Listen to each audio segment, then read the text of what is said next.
ମହିଳାମାନେ ଆଜି ସଡ଼କ ପଥର ସାରଥୀ ରାଜ୍ୟର ପ୍ରଥମ ମହିଳା ଲୋକ ପାଇଲଟ ଝାଡ଼ଖଣ୍ଡର ଆଦିବାସୀ ମହିଳା ମୁନି ଚିତା ଏହି ପ୍ରଜ୍ଞାପନ ମେଢ଼ରେ ଉପସ୍ଥିତ ଥିଲାବେଳେ ପ୍ରଜ୍ଞାପନ ମେଢ଼ର ଯାନଚାଳନା କରୁଛନ୍ତି ସନ୍ତୋଷୀ ଦେଓ।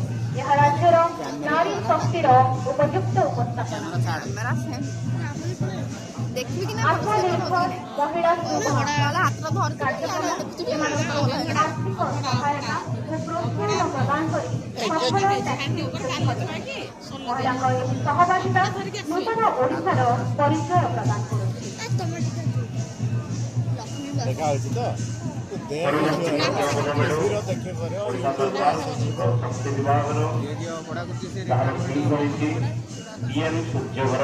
मुफ्त बिजली योजना ओडिशार स्वच्छ सुलभ एवं स्वयं उत्पादित सबज शक्ति प्रति राज्य प्रतिबद्धता दर्शाऊँगी।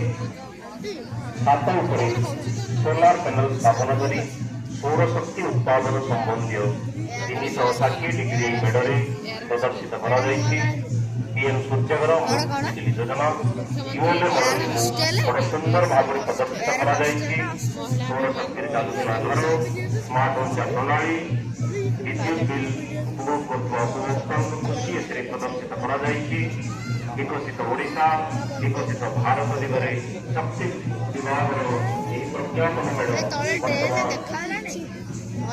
मुख्य अतिथि को अभिवादन जन आगक बढ़ुंट मत्स्य प्राणी संपद विभाग मेढ़ जार थीम रही मुख्यमंत्री कामधेनु योजना।